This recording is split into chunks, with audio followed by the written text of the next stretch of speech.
बिस्मिल्लाहिर्रहमानिर्रहीम। सहीह बुखारी हदीस नंबर 971।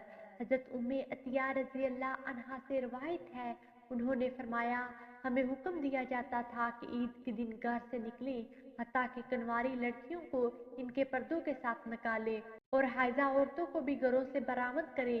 चुनाचा वो मर्दों के पीछे रहती, इनकी तकबीर के साथ तकबीर कहती, नेज मर्दों की दुआ के साथ दुआएं मांगती और इस दिन की बरकत और तहारत की उम्मीद रखती थी।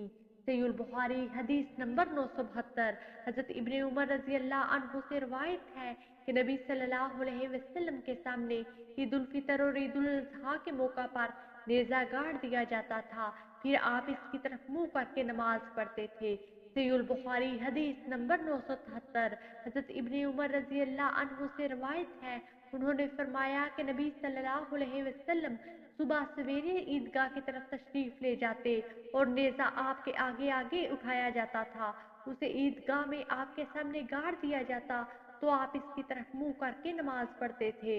सहीह बुखारी हदीस नंबर 974।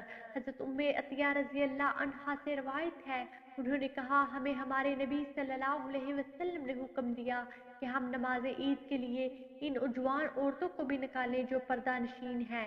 हजरत हफ्सा बिनते सरीन से मरवी एक हदीस में है कि नौजवान और पर्दा नशीन औरतों को ईद के लिए निकालें, अलबत्ता हाइजा औरतें नमाज की जगह से अलग रहें। सहीह बुखारी हदीस नंबर 975।